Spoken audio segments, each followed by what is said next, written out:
नमस्कार। सवाल तो बनता में आप सभी दर्शकों का स्वागत है। मैं हूं आपके साथ अतुल प्रताप सिंह।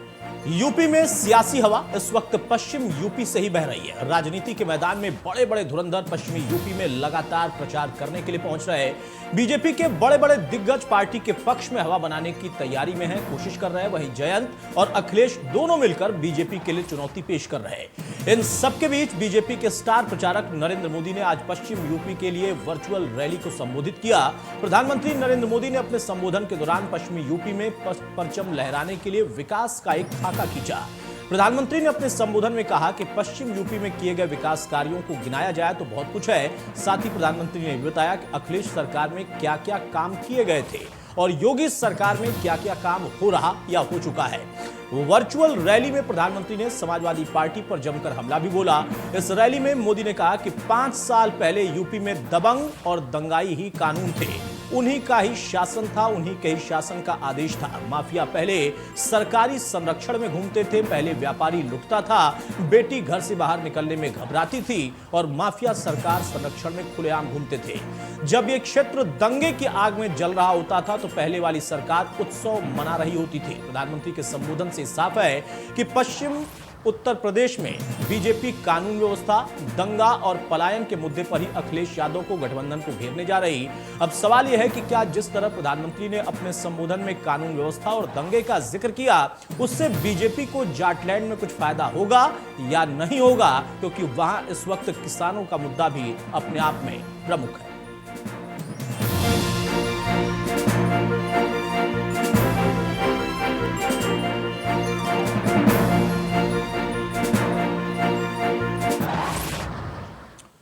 तो वर्चुअल रैली में सपा पर निशाना साधते हुए प्रधानमंत्री ने क्या क्या कहा और किस तरीके से गठबंधन को निशाने पर लिया, मौजूदा सरकार के काम की तारीफ की, सुने। यूपी को लेकर क्या चर्चा होती थी? 5 साल पहले दबंग और दंगाई ही कानून थे, उन्हीं का कहा ही शासन का आदेश था। 5 साल पहले व्यापारी लूटता था,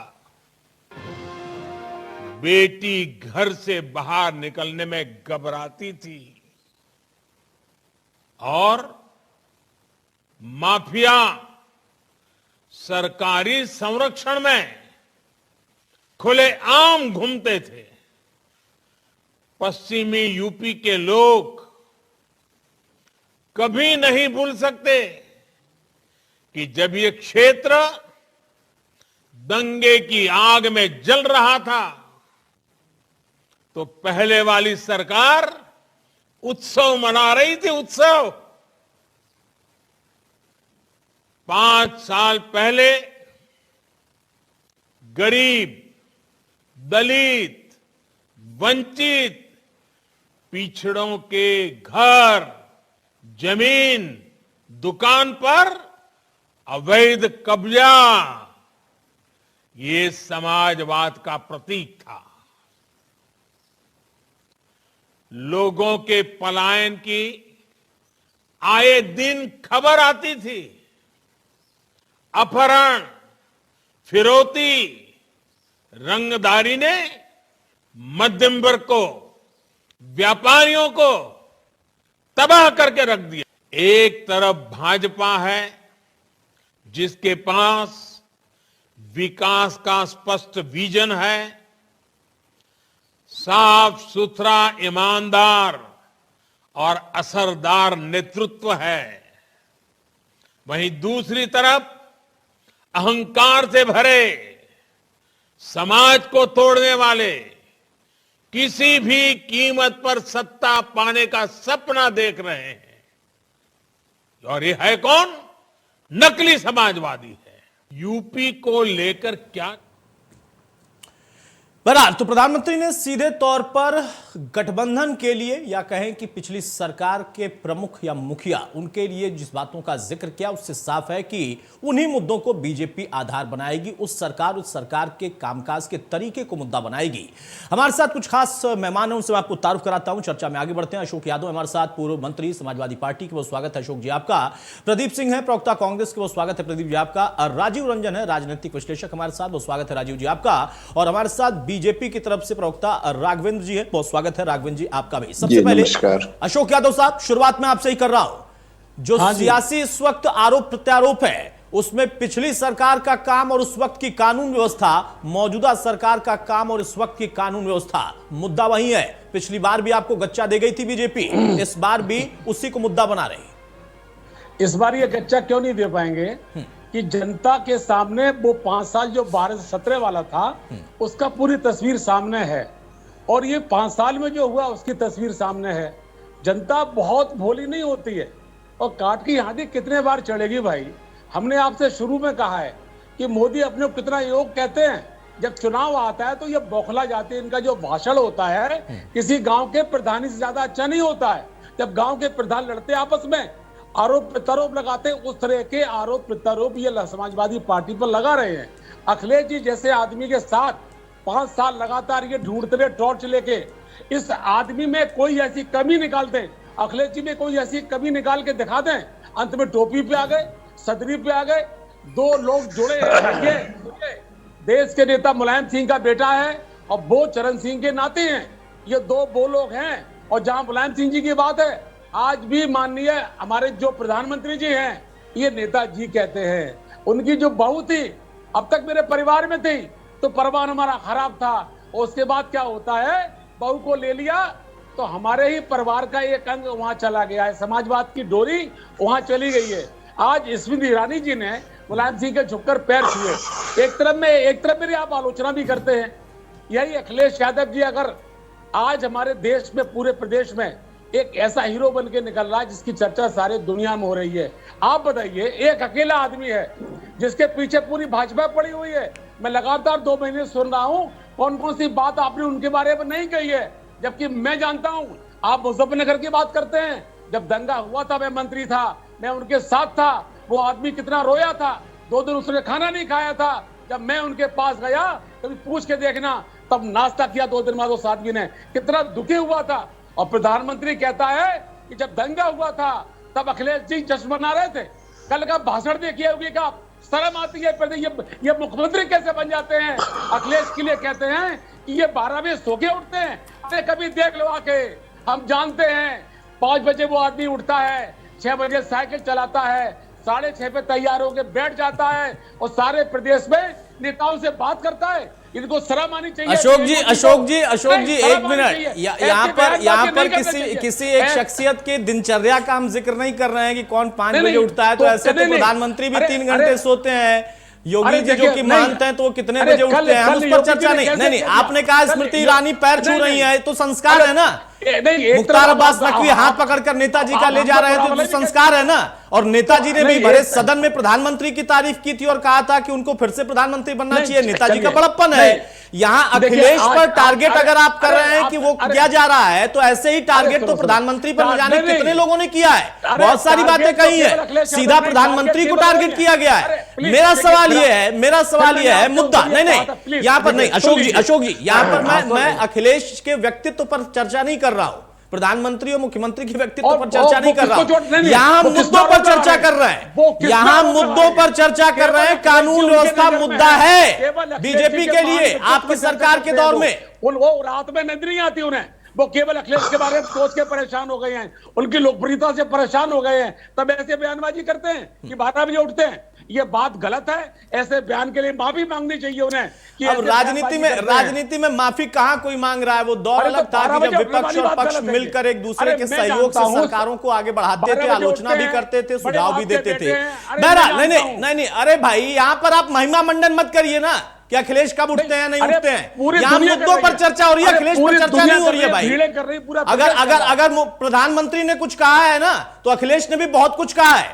वो तो उम्र में उनसे बहुत छोटे हैं, लेकिन उन्होंने भी बहुत कुछ कहा है। आजकल की यही राजनीति है, व्यक्तिगत आरोप प्रत्यारोप।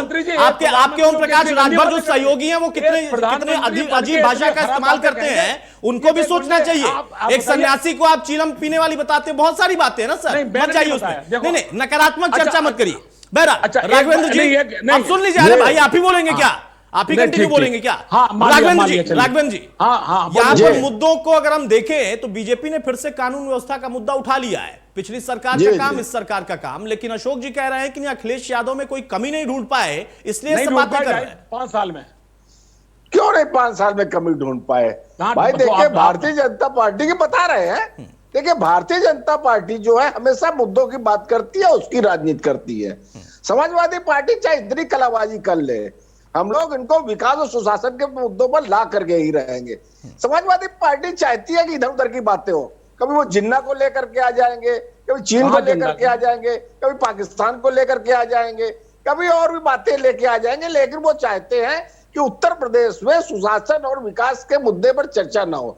लेकिन भारतीय जनता पार्टी इनकी जो है जितनी भी बेरुखिया हो उसको लेकर के बिल्कुल भी मुद्दों पर ही आएगी। हम लोग उत्तर प्रदेश का चुनाव विकास और सुशासन के एजेंडे पर लड़ेंगे। सबसे पहले तो मैं इनके घोषणा पत्र की बात करना चाहता हूं। 2012 में जो इनका चुनावी घोषणा पत्र था वो कैसा बहरूपिया था, मैं बताना चाहता हूं संकेत में। इन्होंने कहा था उत्तर प्रदेश के बेरोजगारों को बेरोजगारी भत्ता दिया जाएगा 2000 रुपए प्रति माह। उसके बाद जैसे ही इनकी सरकार बनी, इन्होंने बेरोजगारी भत्ता तो दूर, वहां पर उनसे फॉर्म भी भरवाए, सब किया, और 2 साल 1 रुपया बेरोजगारी, बेशर्मी के हाथ देखिए, 1 रुपया बेरोजगारी भत्ता देखिए, और 2014 में बेरोजगारी अपना घोषणा पत्र देख लीजिए ना, 17 का श्रीमान जी देख लीजिए। अरे बात सुनिए, किसानों के लिए 65 वर्ष में पेंशन की आप लोगों ने घोषणा, झूठ मत बोलिए, आप सच बात करिए, मैं आपका सम्मान किसानों करूंगा। को पेंशन की बात कही थी कि 65 वर्ष में किसानों को पेंशन दी जाएगी, क्या दी गई? क्या? उसके बाद इन्होंने रिक्शा वालों को कहा कि हमारी सरकार बनेगी, रिक्शे दिए जाएंगे, या 16 नहीं बांटे भाई, 10 बांट दियो कोई। बिल्कुल इन लोगों ने उत्तर प्रदेश की जनता को गुमराह करने का काम किया। अब मैं जरा संकेत में भारतीय जनता पार्टी की विकास की बात करना चाहता हूं। भारतीय जनता पार्टी ने उत्तर प्रदेश में 4.5 लाख सरकारी नौकरियां दी। समाजवादी पार्टी ने 1,99,000 5 वर्षों में नौकरियां दी थी। भारतीय जनता पार्टी के समय बेरोजगारी दर आज की तारीख में 4.5% है। ये सरकारी आंकड़े हैं, नहीं बाकी central for monitoring India economy की रिपोर्ट है। बात होने दीजिए श्रीमान जी, उत्तर प्रदेश विकास और सुशासन के पायदान पर आएगा। भाई आप गलत मत बोलिए, 4% 3 लाख सिपाही 50 साल लेखपाल को मैं जानता हूं। राघवेंद्र जी अशोक जी का कहना है कि आप सब गलत आंकड़े दे रहे हैं। आप गलत बोल रहे हैं, आप गलत बोल रहे हैं। गलत कैसे बोल रहे हैं? मैं कान पकड़ भाई लूंगा। आप सही बताइए। 3 लाख हम लोग 2007 में 5 लाख, लाख, इस बार 3 लाख, 4.5 लाख सरकारी 40,000 लेखपाल तो मुझे मालूम है। 4.5 लाख से ऊपर सरकारी मैं सरकार में था, ये मुझे मालूम है। अरे मेरी बात तो होने दीजिए मालिक। ठीक है, आप उत्तर करिए। प्रदेश में अरे अशोक जी मेरी बात होने दीजिए, उसके बाद काटिएगा। विकास की बात, मेडिकल कॉलेज की बात हो रही है, जिसमें 4 मेडिकल कॉलेज आजादी के पहले के थे और 13 मेडिकल कॉलेज 1947 से लेकर 2017 के उत्तर प्रदेश थे। भारतीय जनता पार्टी ने उसकी संख्या बढ़ा करके 35 काम करने का काम किया। काम है क्या? उत्तर प्रदेश में 4 एक्सप्रेस वे बने, 10 महानगरों में मेट्रो चलवाने का काम किया, इससे 5 पर चल भी रही है। 5 इंटरनेशनल एयरपोर्ट बनवाए, 45 लाख से अधिक गरीबों को आवास हम लोगों ने उपलब्ध कराया। बात सुनिए श्रीमान जी। राघवेंद्र जी सवाल इस बात का नहीं है। नहीं, सवाल इस बात का नहीं है सर। आप कह रहे हैं कि मेट्रो बनवाया, आपने कहा कि मेडिकल कॉलेज बनवाए, पिछले कई सालों में कितने थे, अब कितने? अशोक जी का कहना है कि अगर काम किया है तो फिर उनकी टोपी पर निशाना क्यों साध रहे हैं? वो चाहे जिस रंग की टोपी लगाए, जैसी टोपी लगाए, कोई पैसा नहीं है इनके पास हमारे खिलाफ बोलने का। उत्तर प्रदेश में हम लोगों ने 7 करोड़ से अधिक लोगों को 5 लाख तक का मुफ्त बीमा देने का काम किया। जाके गांव जाके पता लगा ले, 2.1 करोड़ मुफ्त शौचालय बनवाए हैं। आज की तारीख में पानी नहीं है, पानी नहीं है। 15 करोड़ लोगों को। ठीक है अशोक जी आप भी जरा इंतजार कीजिए, और राघवेंद्र जी आप भी। प्रदीप सिंह साहब, सवाल इस बात का है कि 2 दल एक दूसरे के नेताओं को लेकर प्रहार कर रहे हैं, कामकाज गिना रहे हैं कि उनके दौर में क्या था, दंगे कितने होते थे, आज कितने हो रहे हैं, या फिर आज कितने कम हो गए हैं। कांग्रेस इस पूरी स्थिति में कहां खड़ी है? इनकी लड़ाई तो सीधी दिख रही है, और जाटलैंड की ललकार में कांग्रेस अभी क्या उभर पाई है? कहीं दिखाई दे रही है? प्रधानमंत्री जी ने अपने संभाषण में बात बहुत सही बताई, लेकिन व्याकरण गलत था नहीं, है लगाना चाहिए था। लगाना चाहिए था सहारनपुर दंगे की बात, लगानी चाहिए थी कासगंज की बात, लगानी चाहिए थी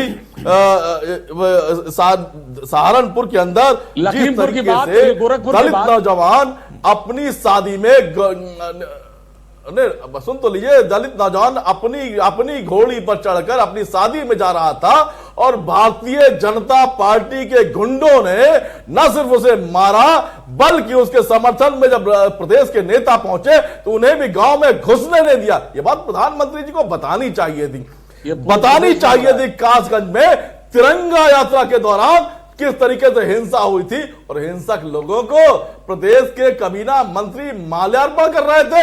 यह बात प्रधानमंत्री जी को बतानी चाहिए थी। प्रधानमंत्री जी को बतानी चाहिए थी जब किसान अपनी मांगों के लिए मंत्री महोदय के पास जा रहे होते हैं तो इनके गुंडे गृह राज्य मंत्री उनके सीने पर गाड़ियां चढ़ा देते हैं, उनके कहने पर उनके बेटे जी, और आज तक प्रधानमंत्री जी मौन है। प्रधानमंत्री जी को कहना चाहिए था, विकास की बात करनी चाहिए। उन्होंने कोरोना काल पे बात की थी और महामहिम जी ने भी कोरोना काल की बात की। बताना चाहिए था कि उत्तर प्रदेश में 1 लाख रुपए से ज्यादा ऑक्सीजन सिलेंडर बिका है। बताना चाहिए था पीपी घोटाला उत्तर प्रदेश में हुआ है। बताना चाहिए था ऑक्सीमीटर घोटाला उत्तर प्रदेश में हुआ है। और बताना चाहिए था जो फ्रंट लाइनर लोगों के लिए लड़ रहे थे उन पर उत्तर प्रदेश की सरकार लाठियां चला रही थी। बताना चाहिए था 93 से ज्यादा पत्रकारों पर आपराधिक हमले हुए हैं। बताना चाहिए था कि आपने लगातार किसानों को छलने का काम किया है, नौजवानों को छलने का काम किया। जितनी भी वांट निकाली सारी की सारी घोटालों की भेंट चढ़ गई। प्रधानमंत्री जी को बताना चाहिए था, बताना चाहिए था भर्ती घोटाला, बताना चाहिए था नलकूप भर्ती घोटाला, बताना चाहिए था नलकूप भर्ती घोटाला, बताना चाहिए था पुलिस भर्ती घोटाला, बताना चाहिए था बीएड भर्ती घोटाला, बताना चाहिए शिक्षक भर्ती घोटाला। घोटालों की फौज खड़ी कर दी। प्रधानमंत्री जी को बताना चाहिए था। और योगी जी ये सारी बातें अगर आप गिना रहे हैं तो इसमें एक सवाल है, आपराधिक कांग्रेस के लिए सवाल क्यों वापस ले लिए ये भी बताना चाहिए था। केशव मौर्य जी को बताना चाहिए। मेरा सवाल ये है कि अगर ये सारी बातें वो बता भी देते तो भी वो कांग्रेस का तो कहीं जिक्र नहीं कर रहे हैं ना। वो अगर निशाना भी साध रहे हैं तो अखिलेश और जयंत पर, समाजवादी पार्टी और आरएलडी पर, कांग्रेस का तो जिक्र ही नहीं कर रहे। निश्चित कांग्रेस का जिक्र उन्हें करने की जरूरत नहीं है। पश्चिम उत्तर प्रदेश और प्रदेश की आवाम कर रही है। 40% हमने राजनीतिक हिस्सेदारी महिलाओं को देने की बात की है। भारतीय जनता पार्टी के पेट में इसलिए दर्द होता है कि उन्हें जब ये सवाल खड़े होंगे तो उन्हें कुलदीप सेंगर पर जवाब देना होगा, चिन्मयानंद पर जवाब देना होगा, साक्षी महाराज पर जवाब देना होगा। इसलिए वो नहीं चाहते 40% महिलाओं की राजनीतिक हिस्सेदारी हो। अब अगर मैं आपकी बात मान भी लूं ना, मैं अगर आपकी बात मान भी लूं ना, तो अशोक जी का दावा है कि अगर जाटलैंड में कोई आ रहा है तो गठबंधन आ रहा है, ना कि कोई और आ रहा है। अगर मैं मान भी लूं आपकी बात, अगर मैं मान भी लूं तो ये बात अशोक जी नहीं मान रहे। वो कह रहे हैं कि अगर कोई आएगा तो जाटलैंड में वो गठबंधन ही आएगा, उनका गठबंधन, उनके नेता ही वहां पर चर्चा में, और आप कह रहे हैं कांग्रेस चर्चा में है। राजीव रंजन साहब, राजनीति में दावे सभी करते हैं और पार्टी के नेता प्रवक्ता हैं तो डिफेंड करेंगे, ये उनका कर्तव्य है। लेकिन मौजूदा स्थिति में जाटलैंड की ललकार में आपको कितना धारदार प्रहार दिख रहा है और कौन मजबूती के साथ वहां पर वाकई लड़ाई में है या लड़ाई लड़ चुका है, लड़ रहा है? आपका सवाल मुझसे अतुल जी? जी जी, राजीव रंजन आपसे। राजीव जी, देखिए 5 साल ये सरकार चली और 5 साल सरकार चलने के बाद जब सरकार चुनाव में गई है तो चुनाव में अपनी उपलब्धियां गिनाने के साथ साथ इसके पहले जो भी सरकार रही या जिस पार्टी से इनकी लड़ाई है उनकी सरकारों में क्या हुआ यह बताना भी उनको महत्वपूर्ण लगता है। अब जाटलैंड में आज के 5 साल पहले, या जाटलैंड छोड़ दीजिए, पूरे उत्तर प्रदेश में जब जब सपा की सरकार रही, गाजीपुर से गाजियाबाद तक हर जिले में एक माफिया और माफिया राज रहा और सरकार माफिया राज को लेकर बदनाम रही। आज जब भारतीय जनता पार्टी का कोई भी बड़ा नेता भाषण देता है, जब जाता है सभाओं में, तो उसको ऐसा लगता है कि अगर इन मुद्दों को उठाएंगे तो ज्यादा पोलराइजेशन होगा और भारतीय जनता पार्टी यह मैसेज देने में सफल रहेगी कि हमारे समय में कानून व्यवस्था का राज रहा, उनके समय में गुंडागर्दी रही। तो इसीलिए शायद प्रधानमंत्री ने अपनी सभाओं में इस बात का प्रयोग किया, ऐसा मेरा मानना है। जब ये बातें उठा रहे हैं तो इनका आधार भी तो है। आपने खुद कहा कि गाजीपुर से गाजियाबाद तक ये स्थिति थी, वही बात प्रधानमंत्री कह रहे हैं, अशोक जी कह रहे हैं कि ऐसा बिल्कुल नहीं था। नहीं था, मैं कह रहा हूं, मैं साबित कर दूंगा। नहीं, देखिए, मतलब इस बात पे एक सहमति भी रही है। मुलायम सिंह यादव जी के जमाने से ही अन्ना शुक्ला, कमलेश पाठक, मदन भैया और समाजवादी पार्टी के साथ शुरू से अपराधियों का नाम जुड़ता रहा है। और जब जब 5 साल इनकी सरकार चलती है और सरकार 5 साल के बाद जब चुनाव होते हैं तो केवल इसी मुद्दे पर जाती कि कानून व्यवस्था की स्थिति बड़ी खराब थी। और इसके पहले चाहे मुलायम सिंह जी की सरकार रही हो, चाहे अखिलेश जी की सरकार रही हो, सरकार जाते जाते कानून व्यवस्था के नाम पे सरकार पे सवाल उठते हैं। और अब जब चुनाव आया है तो निश्चित तौर पर भारतीय जनता पार्टी इसका फायदा लेने की कोशिश कर रही है और उसको करना भी चाहिए, राजनीतिक रूप से उसको ये सूट करता है। अशोक यादव साहब, देखिए यहां पर जो बातें हैं वो आप कह रहे हैं कि व्यक्तिगत उन पर टिप्पणी की जा रही है, तो व्यक्तिगत टिप्पणी तो प्रधानमंत्री पर भी आप लोगों ने बहुत की, मुख्यमंत्री पर भी आप लोगों ने बहुत की, बहुत कुछ ऐसा कहा गया जिसका कहीं से कोई तारतम्य नहीं है। लेकिन मौजूदा दौर में जैसा राजीव रंजन कह रहे हैं कि कुछ ना कुछ तो था जिसको पहले भी मुद्दा बनाया, इस बार भी मुद्दा बना रहे। जैसे आप किसान की बात अभी कर रहे हैं कि किसान एक मुद्दा है जाटलैंड में, वैसे ही वो भी कह रहे हैं कि आप लोगों के दौर में हमेशा कानून व्यवस्था एक मुद्दा रहता है। अच्छा, मेरी बात ध्यान से सुन लीजिए, 1 मिनट सुनेंगे आप? हाँ बिल्कुल सुनूंगा सर, आपको सुनने ही बैठा हूं, बोलिए। 2012 के शुरुआत में लगा कि माननीय अखिलेश जी मुख्यमंत्री बन सकते हैं। एक दिन सुन लेना मेरी बात। डीपी यादव का नाम आया, उन्होंने साफ मना नेताजी से कर दिया था कि डीपी यादव मदन भैया को शामिल नहीं करेंगे। सरकार बनी, उसके बाद लोगों ने कोशिश की। आज मैं आपको बता देना चाहता हूं कि अफजाल अंसारी और मुख्तार अंसारी को शामिल करने के लिए हमारे दल के नेताओं ने कोशिश की थी। अखिलेश जी में मौजूद था वहां पर, अखिलेश जी ने नाराज होकर साफ मना कर दिया था। उसमें आपके चाचा जी शामिल थे, बलराम यादव शामिल थे, लेकर आए थे अफजाल को। उन्होंने कह दिया मैं नहीं मिलूंगा। उस टाइम अतीक ने कोशिश की, अतीक अहमद ने कोशिश की, मदन भैया ने कोशिश की, डीपी यादव ने कोशिश की, अफजाल अंसारी ने कोशिश की, दोस्तों विजय मिश्रा ने कोशिश की, लेकिन किसी नेता को अखिलेश जी ने अपने साथ बैठाला भी नहीं है।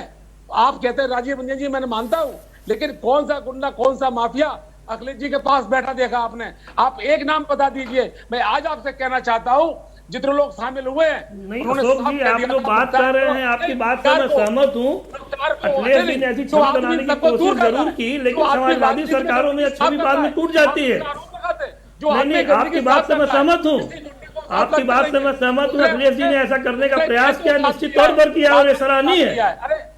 नहीं, देखिए प्लीज मेरी बात सुनिए। जब अशोक जी राजीव रंजन मान रहे हैं आपकी बात, वो कह रहे हैं कि आपकी बात से सहमत हैं कि छवि बदलने की कोशिश की, लेकिन समाजवादी सरकार में छवि टूट भी जाती है ना। नेता छवि बनाते हैं, उनके साथ में कार्यकर्ता छवि तोड़ देते हैं। अरे मैं कह रहा हूँ अतुल जी, रिकॉर्ड टूटता। अगर ये कोरोना ना होता, एक यात्रा में 20-20 लाख आदमी का मतलब था, तभी तो घबरा गए थे, ये घबरा गए थे और एक चर्चा शुरू हो गई थी कि मुकाबला मोदी अखिलेश का है। मतलब आप मान रहे हैं कि कोरोना है ना, मान रहे हैं ना? नहीं, थोड़ा बहुत है, उसमें क्या बात है? नहीं, अखिलेश ने कहा था कोरोना कुछ नहीं है। आपने कहा कि अगर कोरोना नहीं होता तो छवि और अच्छी बदल गई होती। मतलब कोरोना की वजह से छवि बदलने में दिक्कत आ गई, आप ये मान रहे हैं? अखिलेश जी कल, अरे जब हमारी रैली में 25-25 लाख की भीड़ हो रही है, हमारी मोदी जी की कुर्सियां खाली है। ये फिरोजपुर में क्या हुआ था? फिरोजपुर में कुर्सियां खाली ऊपर से देखी, खोली, देखते ही उनका प्रोग्राम बदल गया। 2 घंटे का टाइम। राघवेंद्र जी, छवि साफ है उनके नेता की और उनके पास मजबूत गठबंधन है। उनके काम जो पिछले थे वो मान रहे हैं कि कुछ कम रह गए होंगे, आएंगे तो आगे करेंगे, छवि भी बदलेंगे, कानून व्यवस्था भी दुरुस्त करेंगे। लेकिन उनके तरफ से आपके लिए किसान भी गिनाया जा रहा है। प्रदीप जी ने बहुत सारे मुद्दे गिना दिए हैं, चौतरफा घेरने की कोशिश है। राघवेंद्र जी, अगर पाप गिनाएंगे तो देखिए, भारतीय जनता पार्टी की जो सरकार है 5 वर्ष सरकार रही है। एक बार लखनऊ में थोड़ा सा कुछ दंगाइयों ने दंगा करने का प्रयास किया था, उनकी खाल खींच के भूसा भर दिया गया। मुझे बहुत गर्व है, मेरा सीना चौड़ा है, तब से लेकर के उत्तर प्रदेश में आज तक एक भी दंगा नहीं हुआ। अशोक जी पिछली जरा सरकार बताइए 12 से लेकर 17 तक कितने उत्तर प्रदेश में दंगे हुए थे? अरे अच्छा, के बारे में बताएंगे जब राघवेंद्र जी, मेरी बात पटक के भारतीय जनता पार्टी के गुंडों ने मारा था। मंदिरों पर से हाथ उतार दिए जाते हैं। दलित नौजवान अपने घर अपनी शादी में घोड़ी पे कर चल गया, भारतीय जनता पार्टी के ठाकुर गुंडों ने पटक पटक के मारा था। पक्का तालाब खुदवाया जाता है कि उन्हें ताजी मछलियां मिल सके। उत्तर प्रदेश में ऐसा कोई तीसरा दिन नहीं होता जब दंगे नहीं होते हैं। मुख्यमंत्री जी के साथ जो थानों में दंगे मैं नाम नहीं लेना चाहूंगा, आज पूरे के पूरे जेलों के शीशों के पीछे है श्रीमान जी। 2000 करोड़ की संपत्ति जो है, जमीन जो है, भारतीय जनता पार्टी की सरकार ने इन्हीं अपराधियों से छुड़ाई है। कोई नहर विभाग की जमीन किया था, कोई केडिया की जमीन कब्जा किया था, कोई एलडीए की जमीन कब्जा किया था। ये कोई दिखाई पड़ रहा है? बिल्कुल स्थापित सत्य है। 2000 से ऊपर बड़े बड़े अपराधी मारे जा चुके हैं और 2000 अपराधी गले में तख्ती डाल के थानों में तो हम कब कहते हैं अपराधी ना मारो, अपराधी मारो। देश में अपराधी मार दिए, बुलडोजर चला दिया, ठोक दिया, और नारा क्या है? बुलडोजर चलाइए। आपने बुलडोजर तो चलेगा ही, सरकारी संपत्तियों में कब्जा किया था, बुलडोजर भी चलेगा, अपराधी भी मारे जाएंगे। प्रदीप जी कुछ कह रहे हैं आप? प्रदीप जी हमारी सरकार में ईमानदारी से सुशासन के एजेंडे पर काम कर रही है। के प्रवक्ता और नेता बता रहे हैं, कानून व्यवस्था और अपनी छवि के बारे में बता रहे थे। हम बताना चाहते हैं कि भारतीय जनता पार्टी का यही कार्यकाल नहीं, अब पिछला भारतीय जनता पार्टी का कार्यकाल का भी कुछ अंश बता दे रहा हूँ। पहली बार राजधानी के अंदर AK-47 की गर्जना भारतीय जनता पार्टी के कार्यकाल में मुख्यमंत्री आवास से 500 मीटर दूरी पर रेलवे क्रॉसिंग पर हुई थी। पहली बार राजधानी ने ट्रेन चलते एक मिनट अरे अशोक यादव राघवेंद्र जी आप शांत हो जाए। प्रदीप जी से मेरा सवाल है, उनको बोलिए। माफी से लेकर जवाहर भवन तक 100 राउंड गोलियां चली थी और वो गोली चलाने वाले को जो आरोपी था आज भारतीय जनता पार्टी के कमीना मंत्री हैं। हम बताना चाहते हैं इस भारतीय जनता पार्टी के कार्यकाल में ही ब्रह्मदत्त द्विवेदी जी की हत्या हुई थी और भारतीय जनता पार्टी के नेताओं पे ही वो आरोप आया था। अब इस कार्यकाल की भी बात ले लीजिए, मुख्यमंत्री महोदय का सर्टिफिकेट अपने चुनाव आयोग पे जो उन्होंने दिया है उसको देख लीजिएगा, उप मुख्यमंत्री महोदय ने जो शपथ पत्र दिया है उसे देख लीजिएगा। और बात अपराध की करते हैं, जेलों के अंदर अपराधी आवश्यकता नहीं है श्रीमान जी। कमल जेलों में जो अपराधी पूरा देश देख रहा है, डीपी यादव फूलन देवी जैसी डकैत को आप लोगों ने चुनाव लड़वाने का काम किया। अन्ना शुक्ला ऐसा कोई जिला फूलन देवी क्रांति की प्रतीक थी, सरकार चला अपराधी थी, अपराधी नहीं थी। आप हो जाएंगे, कानून ने छोड़ा लोगों को अपनी बात कहने का अधिकार नहीं होगा। उसी के माध्यम में लिखा हुआ था। आज उत्तर प्रदेश के अंदर 70% थानों में हत्या कर दी थी उसने। थानेदार बैठे हुए हैं। क्या बोल रहे हैं आप? दलितों को चुनाव लड़वाने का काम करते हैं।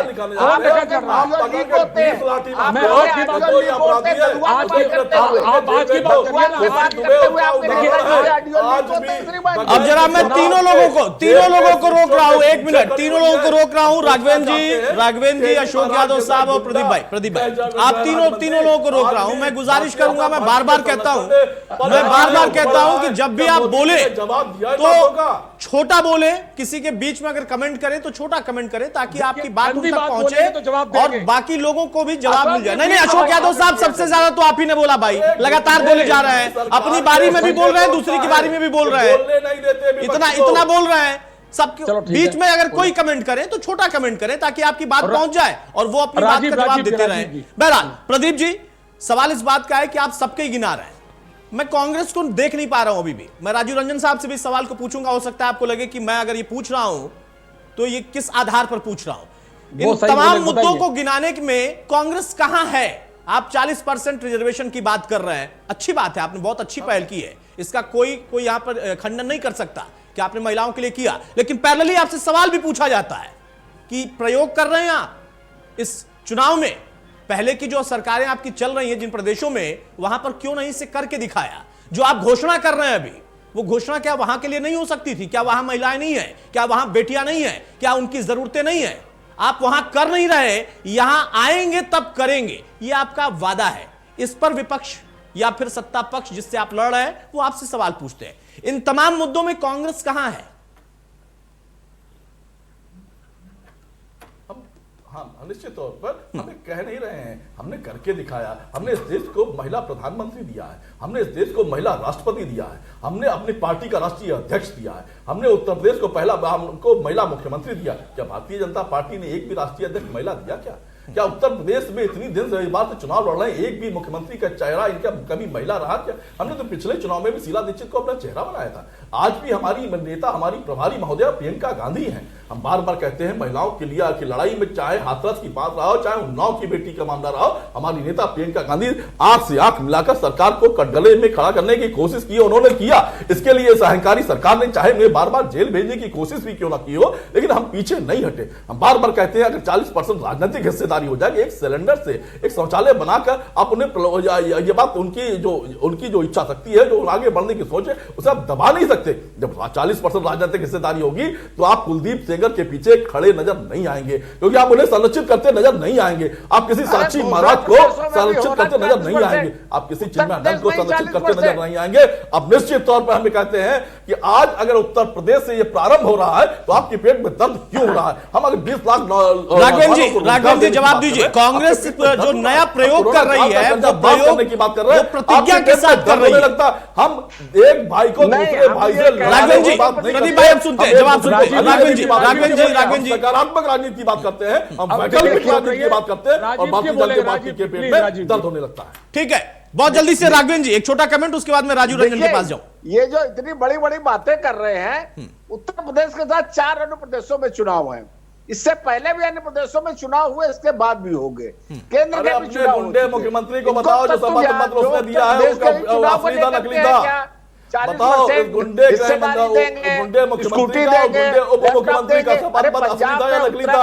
इस पर जवाब दो। 5 राज्यों में चुनाव होने जा रहा है। के पीछे खड़े होने वाले प्रदीप जी अगर आप ये कह रहे हैं तो वो भी पलट कर पूछ लेते हैं कि आपके राष्ट्रीय अध्यक्ष या फिर आपके नेता, वो भी तो जमानत पर है ना भाई, वो भी तो जमानत पर है ना, वो भी जमानत पर है। फिर आप नहीं बोलते हैं कुछ, और जमानत पर है तो कुछ किया होगा तभी जमानत पर है। राजू रंजन मेरा 2 प्रश्न यहाँ पर है। राजू रंजन मेरा 2 प्रश्न आपसे यहाँ पर है। सवाल इस बात का कि कानून व्यवस्था का मुद्दा बीजेपी फिर से ला रही है, खुलकर ला रही है। प्रधानमंत्री ने खुलकर उसका जिक्र किया। विकास, बाकी अन्य जरूरतें वो छोड़ दीजिए, क्योंकि आखिरी में आते आते वो पता नहीं कौन भूल जाता है। मौजूदा दौर में वो अगर कानून व्यवस्था को लेकर घेरेंगे, ये कहेंगे कि नहीं आपके दौर में भी यही हुआ, कानून व्यवस्था वैसी ही। दूसरा, किसान भी जाटलैंड में एक बड़ा मुद्दा है। और तीसरा, मैं कांग्रेस, चूंकि हमारे साथ यहां पर प्रवक्ता के तौर पर प्रदीप भाई जुड़े हुए हैं, कांग्रेस क्या मुद्दों को जिस तरीके से उठा रही, जो नए वादे कर रही, प्रयोग कर रही, उससे आपको लगता है कि हां कम से कम वो फाइट वाली स्थिति में है कहीं पर? जी देखिए अतुल जी, कानून व्यवस्था तो आप समझिए कि आम आदमी के लिए सबसे बड़ा मुद्दा इसलिए होता है कि हर आदमी सुरक्षित और शांति से रहना चाहता है। बिल्कुल। आज अगर इन 5 सालों में योगी आदित्यनाथ की एक यूएसपी है तो उत्तर प्रदेश सरकार में कम से कम कानून व्यवस्था के नाम पे सरकार ने अच्छा काम किया है। और आम आदमी आज पूरे प्रदेश में ऑर्गेनाइज क्राइम से जो मुक्ति मिली है उससे बहुत शांति महसूस कर रहा है। तो कानून व्यवस्था का मुद्दा हमेशा चलेगा और इसका फायदा भी बीजेपी को मिलेगा, ऐसा मेरा मानना है। एक बात, अब जो कांग्रेस के प्रवक्ता बोल रहे थे प्रदीप जी, अब जैसे देखिए 1964 में पहली बार श्रीमती इंदिरा गांधी कांग्रेस का अध्यक्ष बनी, उसके बाद सोनिया गांधी अध्यक्ष बनती हैं। हमारा कहना यह है कि कांग्रेस अगर महिलाओं के पक्ष में इतना ही है तो क्यों इनके पार्टी में महिला कोई एक ही परिवार से आगे आती है? और दूसरी बात, पाटिल इस देश की राष्ट्रपति बनी, आपको कोई दिक्कत? उत्तर प्रदेश में हमने सुचेता कृपलानी दिया, तो सुचेता कृपलानी हमने उत्तर प्रदेश का मुख्यमंत्री दिया। देखिए आप पत्रकार हैं, आप भारतीय जनता पार्टी के प्रवक्ता की तरह बात मत करिए। आप साफ बात कहिए। आप बताइए योगी गुंडा है नहीं है? 10 से ज्यादा आपराधिक मुकदमे उसके ऊपर है नहीं है? उसका शपथ पत्र झूठा है क्या? केशव मौर्य का शपथ पत्र झूठा है क्या? नहीं प्रदेश बताइए। 302 के मुकदमे जिसके ऊपर होंगे हम कहेंगे वो गुंडा है, मैं कहूंगा वो गुंडा है। जिसके ऊपर 302 के मुकदमे होंगे मैं कहूंगा गुंडा है। मैं प्रधानमंत्री हो जाए प्रदीप जी, अगर प्रदीप जी, गुंडा है, एक मिनट राजू भाई एक मिनट, प्रदीप जी प्रदीप जी आपके नेता जमानत पर हैं तो आप मानेंगे कि आप भ्रष्टाचारी हैं? राजीव जी, आप जवाब देंगे भाई जमानत पर है ना, गैंगस्टर है उसके ऊपर जमानत पर है ना, पहले उनका भी तो स्वीकार कर लीजिए, फिर ये भी बोलिए। नहीं आप अगर उन पर सवाल उठा रहे हैं तो वहां का भी जवाब दीजिए ना। किसी मामले में जमानत पर है तो जमानत पर अगर है तो कुछ तो बात हुई होगी ना या नहीं है? अरे भाई ये बता दीजिए ना, जो जमानत पर है वो क्या है? योगी भ्रष्टाचारी है कि नहीं है? केशव मौर्य गुंडा अरे है भाई, नहीं है? अरे ये बता दीजिए ना सिंह साहब, ये बता दीजिए कि भ्रष्टाचारी है क्या फिर वो? नहीं है जो जमानत पर है वो क्या है? खेल रहा है कि नहीं खेल रहा है? जो जमानत पर है वो क्या है? अपराधी इनके साथ है नहीं है? बताइए जो जमानत पर है वो क्या है? बात हो रही है कौशल जो जमानत पर है वो क्या है? ज्यादा जमीन। अरे भाई अब धारा प्रवाह बोलेंगे, मैं तो एक लाइन का सवाल पूछ रहा हूँ, मैं एक लाइन का सवाल पूछ रहा हूँ भाई। आज भी उस पर आरोप भाई अरे बौखला क्यों रहे हैं? आप सुन लीजिए, इतना बौखला, मेरा सवाल सिर्फ इतना है, जो जमानत पर है वो क्या है? नहीं बौखला रही भारतीय जनता पार्टी और उसके प्रवक्ता, क्योंकि गुंडों की सरकार है।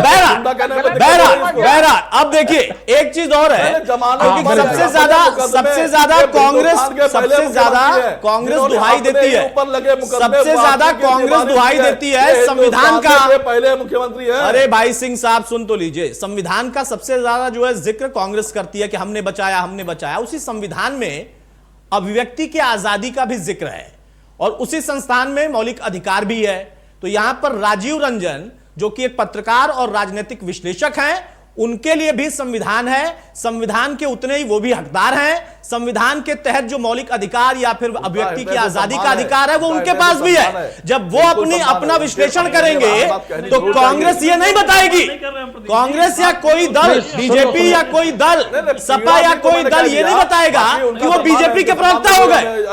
अभिव्यक्ति की आजादी का जितना अधिकार प्रदीप सिंह के पास है, जितना अधिकार अतुल प्रताप सिंह के पास है, उतना ही अधिकार राजू भाई के पास भी है। वो अपना विश्लेषण कर सकते हैं, वो बीजेपी के प्रवक्ता नहीं हो जाएंगे, वो बीजेपी के प्रवक्ता नहीं हो जाएंगे। राजीव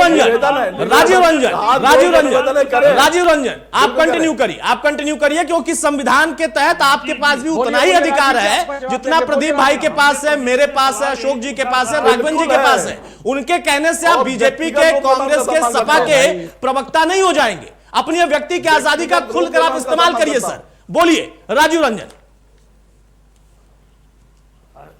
नहीं देखिए, हमारा इनसे यही सवाल था कि इनकी पार्टी में जो भी महिलाएं आगे आई वे कहीं परिवार से क्यों आई, और दूसरी बात शीला दीक्षित जी का इन्होंने नाम देखिए वो विषय बहुत लंबा होगा, वर्तमान की बात करिए। अरे अशोक भाई कृपया आप शांत हो जाइए, अभी वो विषय लंबा हो रहा है तो पहले होने दीजिए ना, चुनाव में बोलने दीजिए। कंप्रोमाइज करके उनको मुख्यमंत्री डिक्लेयर कर दिया इन लोगों ने। नहीं, सुचेता कृपलानी उत्तर प्रदेश की मुख्यमंत्री रही, हम ही ने बनाया था। भूल जाते हैं इसलिए याद दिलाता हूँ। नहीं, मैं सहमत हूँ आपकी बात, याद दिलाता हूँ भाई। और वो हरियाणा से लाके आपने यहाँ मुख्यमंत्री बनाया उनको। तो हरियाणा पाकिस्तान में क्या? नहीं पूछा, ऐसे पूछा। उत्तराखंड का आदमी यहाँ मुख्यमंत्री अभी भी है। अरे प्रदीप जी, अब आप कहेंगे हरियाणा पाकिस्तान में क्या? देखिए फिर पाकिस्तान आ गया, तो गुजरात क्या पाकिस्तान में है क्या? जो आप लोग बार बार कहते हैं कि 2 गुजराती आ गए, 2 गुजराती आ गए। गुजरात भी पाकिस्तान में नहीं है ना, वो भी हमारे ही देश में है। नहीं हरियाणा नहीं, तो अगर उनको आप बता रहे हैं तो आप अपना भी याद रखिए ना। आप एक तरफ आरोप लगाते हैं कि मोदी जी गुजरात से आए हैं, उनको नहीं आना चाहिए, और हरियाणा से आपने बनाया तो उनको याद दिला रहे हैं। राजू भाई कंटिन्यू करिए। अपराध कर दिया, उन्होंने अपराध कर दिया। अपराध नहीं है। अरे राजीव रंजन किसने? जी कंटिन्यू करिए सर जल्दी से। हमारा केवल ये कहना है कि उत्तर प्रदेश से वो विधायक नहीं थी, वो जो उनको हरियाणा से लाके कृपलानी जी की बहू थी, इसके लिए मुख्यमंत्री बना दिया। हमारा केवल यही कहना, अपराध नहीं है ये। अरे कश्मीर से लाके बना दो भाजपा वाले, एको महिला लाओ कहूं। प्रदीप भाई उत्तर प्रदेश में भी लोग हैं बीजेपी के पास, आपके पास अपोजिशन कश्मीर आपकी क्यों बात जा रहा है के भाई? बाद में कहते दूं, भाजपा की क्यों तो- जाना है कश्मीर? बहरहाल हमने तो अशोक विश्लेषण यादव करके साहब बताया बेसब्री करो। से इंतजार कर रहे हैं भाई। आ रहा हूं अशोक जी, आ रहा हूं। आप तो एकदम मतलब आतुर हो जाते हैं। नहीं, मैं आपके पास आ रहा हूं, पूरा समय आपको दे रहा हूं सर। मेरा सवाल यह है कि मुद्दे उठाना, उनका जवाब देना आप लोगों का अधिकार है। जनता किसको चुनेगी, ये जनता का मन है, जनता का मिजाज है।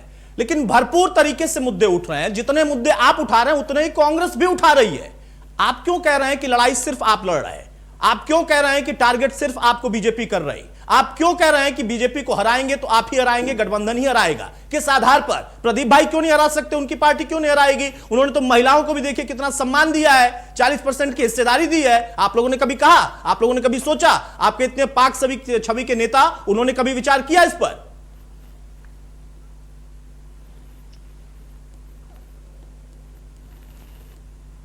अशोक यादव,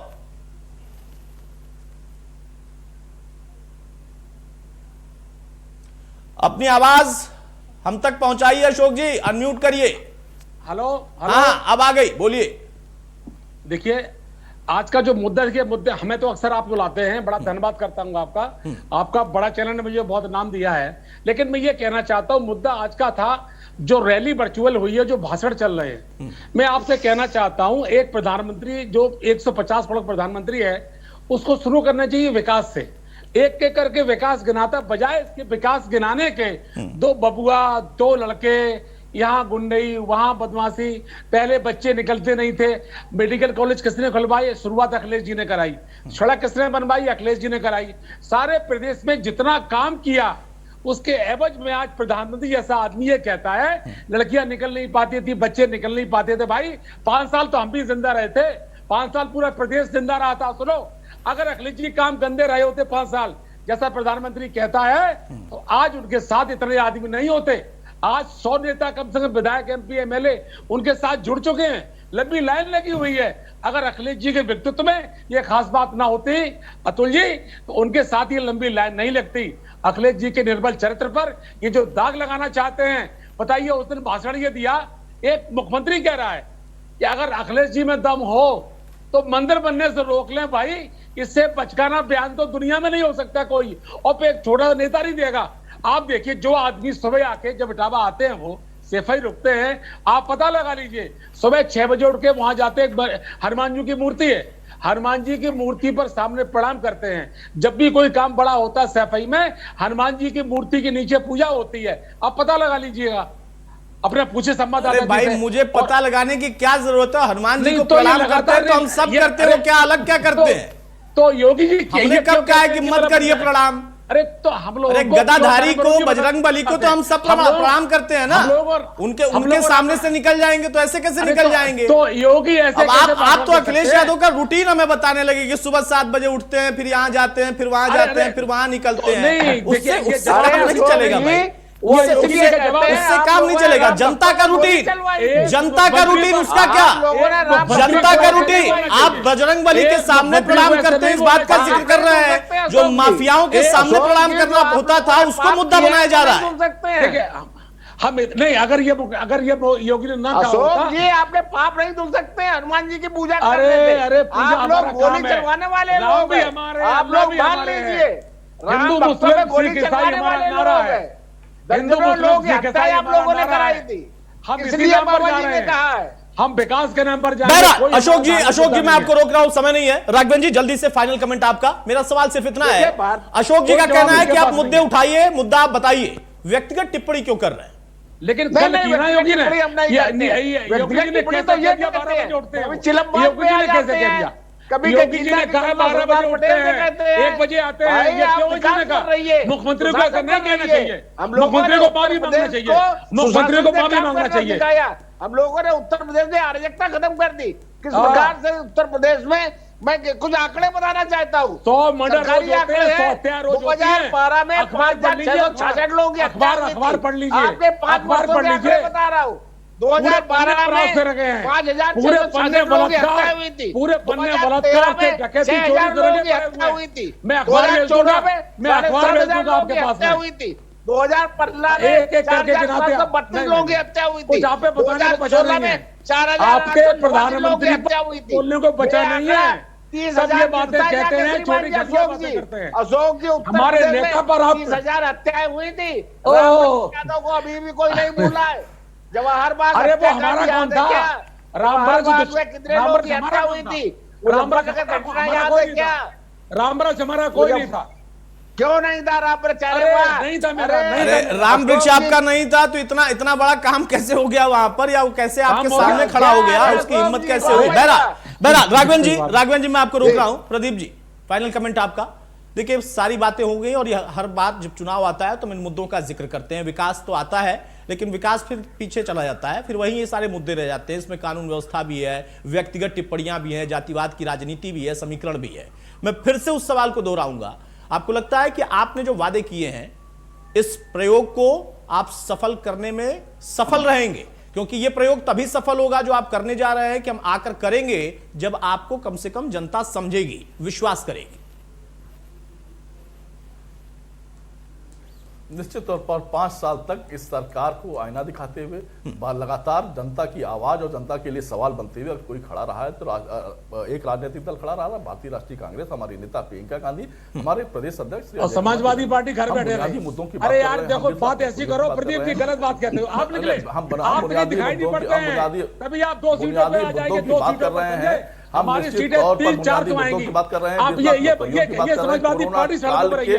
लोगों का कर्जा माफ करने की बात कर रहे हैं। कांग्रेस ये निश्चित तौर पर 40% राजनीतिक हिस्सेदारी की बात कर रहे हैं। और जब हम राजनीतिक हिस्सेदारी की बात करते हैं तो हमने अपने टिकट में करके दिखाया है। हम निश्चित तौर पर एक वैकल्पिक राजनीति की तरफ बढ़ रहे हैं, और हमें विश्वास है प्रियंका गांधी जी के नेतृत्व में, श्री अजय कुमार जी लल्लू जी के नेतृत्व में, जो हमारे संघर्ष को लोग समझेंगे, और निश्चित तौर पर हम ऐसे स्थान पर जरूर खड़े होंगे एक वैकल्पिक राजनीति को। चलिए, सपने नौकरी लाल की आपको बधाई हो, 2 सीटें मिल नहीं रही है प्रदेश में। वाह भाई। प्रदीप जी देख रहे हैं, अशोक यादव कह रहे हैं, अशोक यादव कह रहे हैं मुंगेरी लाल के सपने देख रहे हैं। चाहिए नहीं। अरे गुंडी पार्टी के गुंडे प्रवक्ता से कोई जवाब नहीं चाहिए। भारतीय जनता पार्टी का मुखिया गुंडा, उप मुखिया गुंडा, आदि कैबिनेट गुंडी, 314 ज्यादा विधायक गुंडे, आप गुंडे पार्टी के गुंडे प्रवक्ता से हमें कुछ नहीं चाहिए। प्रदीप जी, अशोक यादव बोल रहे थे, राघवेंद्र जी नहीं बोल रहे थे। वो कह रहे हैं कि हम लोग क्या घर बैठे थे, आप लोग अगर लड़ाई लड़ रहे थे, आप तो राघवेंद्र जी को टिप्पणी करने लगे। बोल अशोक यादव रहे थे। अशोक यादव कह रहे हैं कि आप अगर सड़क पे थे तो क्या सपा वाले घर पे बैठे थे? और मुंगेरी लाल के सपने आप देख रहे हैं, ये कह रहे हैं। हम खुद भी जेल गए हैं इस बीच में, हम भी आंदोलन किया। बताइए प्रदीप जी, जवाब दीजिए भाई, अब इनका जवाब दीजिए। हर राजनीतिक दल को अपनी बात कहने का अधिकार है। हम निश्चित तौर पर वैकल्पिक राजनीति की तरफ बढ़ रहे हैं, और हमें विश्वास है हमें जनसमर्थन मिलेगा। आपके डिबेट में गलत बोलूंगा, कान पकड़ लूंगा। मैं कान पकड़ता हूं अगर गलत बोलूंगा। प्रदीप जी तो आप ही तो कह रहे हैं, प्रदीप जी गलत बोल रहे हैं, कह रहे हैं कि आप लोग घर पे बैठे थे, वो लोग लड़ाई लड़ रहे थे। ये बोले केवल मैं ही बाहर निकला। अरे भाई, कहीं कांग्रेस दिखाई नहीं पड़ी है? 5 साल मैं लड़ा हूं, हम लोग लड़े हैं, हमारे कुछ प्रवक्ता बना दिया गया, छापा डाल दिया गया। अभी बताइए प्रदीप जी, लगातार 2 महीने छापे किससे पड़ रहे हैं? ट्विटर पे देखा था, कांग्रेस भी नहीं पड़ रहे हैं छापे, ट्विटर पे देखा था। हम मोदी को गाली देते हैं। अशोक यादव साहब वो कह रहे हैं ट्विटर पर आपको क्या कहा जाता भैया, ट्विटर पर देखा था आपको। तो वही बढ़ेंगे जहां कोई घटना घटी होगी। नहीं, देखिए ऐसा है, छापे के लिए तो जेल का मतलब जेल क्यों गए? जब आंदोलन किया हमने, लाइन सफारी खुलवाई, तब आंदोलन किया, पूरे देश जेल में रहे। ठीक है। राजीव रंजन जी समय नहीं है, बिल्कुल फाइनल कमेंट आपका बहुत संक्षेप में। सिर्फ जाटलैंड की जो लड़ाई है वो बड़ी दिलचस्प है, कैसे देख रहे हैं आप? 2 के बीच में या त्रिकोणीय भी हो सकता है? राजीव जी बिल्कुल सही बोलिएगा, आपसे हाथ जोड़ते हैं। पत्रकार सम्मान करता हूँ, पत्रकार से बड़ा सच बोलिएगा। हम आपसे प्रधान करते हैं। क्या बोल रहे हैं? इस पूरे पत्रकार सही बोलते हैं। इस पूरे चुनाव में देखिए, जब भारतीय जनता पार्टी कानून व्यवस्था और दंगों का मुद्दा उठाएगी, उसको फायदा मिलेगा। इस बात को भारतीय जनता पार्टी के बड़े प्रवक्ता, बड़े नेता खूब अच्छी तरह से जानते हैं, इसीलिए बार बार सभाओं में इन बात का उपयोग इसलिए अपनी नहीं गिनाते वो। और जाटलैंड की लड़ाई पूरी तरह से क्या बोले, जाटलैंड की लड़ाई आमने सामने भारतीय जनता पार्टी हो रही है, ऐसा मेरा मानना है। चलिए अशोक जी, आपको बता दिया कि आप ही लड़ रहे हैं। पत्रकार नहीं रहे भाई, किसान हमारे 707 मर गए, किसान परेशान है, आत्महत्या ठीक है, नहीं नहीं, करता है। परेशान तो राजनीतिक दल भी है। किसान तो परेशान था, अपनी लड़ाई खुद लड़ा उसने ना, लेकिन राजनीतिक दल भी बहुत परेशान है कि उनकी लड़ाई में किसान आ जाए कैसे भी, क्योंकि अब उनको किसान का सहारा दिख रहा है ना इस लड़ाई को लड़ने के लिए। बहुत शुक्रिया, बहुत शुक्रिया राघवेंद्र जी, बहुत शुक्रिया राजीव जी, बहुत शुक्रिया प्रदीप भाई, बहुत शुक्रिया अशोक यादव जी आपका। तो मौजूदा दौर में जाटलैंड में ललकार शुरू हो गई है, लेकिन अब उस ललकार से किसको फायदा होगा? हुंकार भरेंगे, एक दूसरे पर प्रहार करेंगे, तो उसका नतीजा क्या निकलेगा? ये जैसे जैसे चुनाव नजदीक आएगा, ये मुद्दे जब उठते जाएंगे, बयानबाजी बढ़ती जाएगी, तो कहीं ना कहीं उसका एक प्रतिशत के तौर पर परिणाम के ऊपर असर जरूर आता है। नमस्कार।